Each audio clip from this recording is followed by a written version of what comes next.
Social work Herald के कहानी संस्करण में आपका स्वागत है। आज मैं आपके साथ गुब्बारों की कहानी शेयर करना चाहता हूं।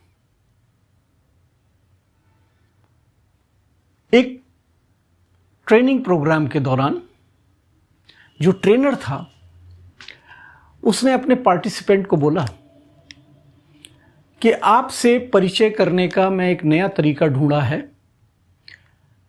आप सब लोग एक एक गुब्बारा फुलाएं और मार्कर से उस पर अपना नाम लिखते हैं। 40-50 लोगों का समूह था। ट्रेनर ने जैसा बोला, लोगों ने अपने नाम लिख दिए। ट्रेनर ने वो सारे गुब्बारे एक बगल के कमरे में रख दिए।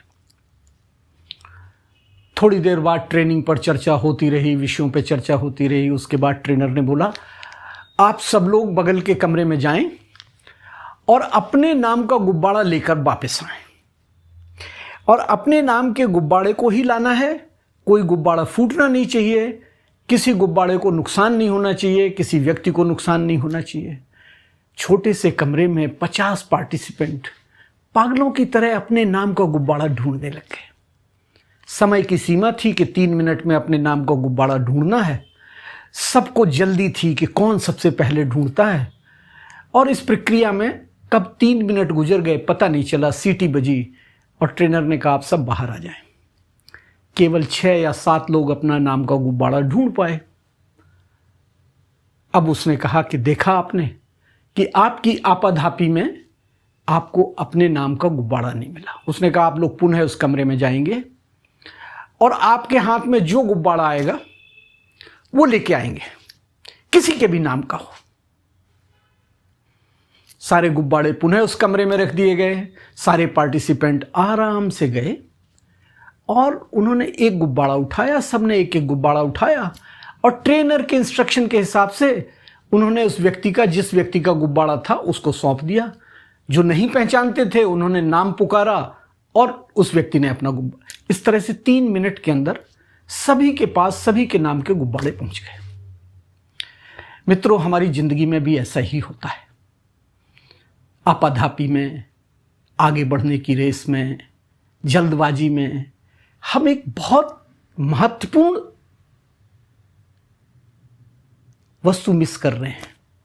वो है धैर्य, पेशेंस।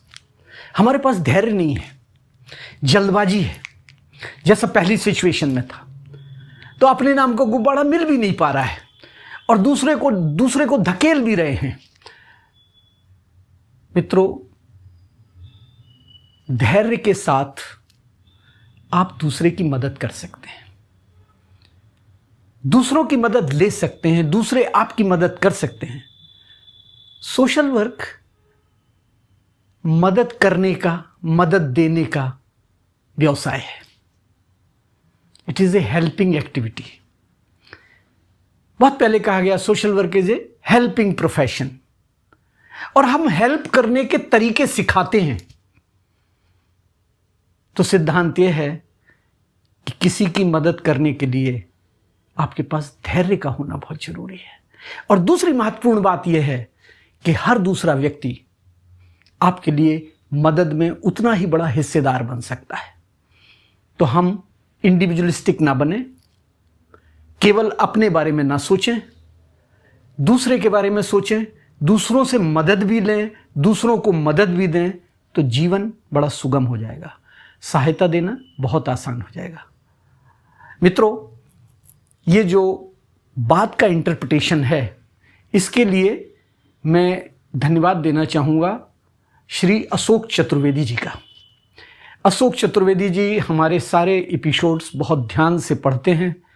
YouTube पे उनके कमेंट्स आते हैं और मैं भी आपसे मांगता हूं कि अपने कमेंट्स और सुझाव भेजिए। उनका लगातार ये कमेंट आ रहा था कि आपकी कहानी तो रोचक है, लेकिन उसका सोशल वर्क में, दैनिक जीवन में, हमारे जीवन में किस तरह से प्रयोग हो सकता है, उसको क्यों फॉलो करना चाहिए, वो मिस कर रहे हैं। धन्यवाद अशोक जी, आपका बहुत बहुत धन्यवाद। आपने बहुत ही महत्वपूर्ण सीख हमको दी है और ये कहानी आपको समर्पित है कि आपकी मदद से हम सोशल वर्क हेरल्ड के इस एपिसोड को और अच्छा बना सके हैं, और मुझे लगता है कि और उपयोगी और महत्वपूर्ण हो सका है। आपका बहुत बहुत धन्यवाद। आपको ये कहानी कैसी लगी?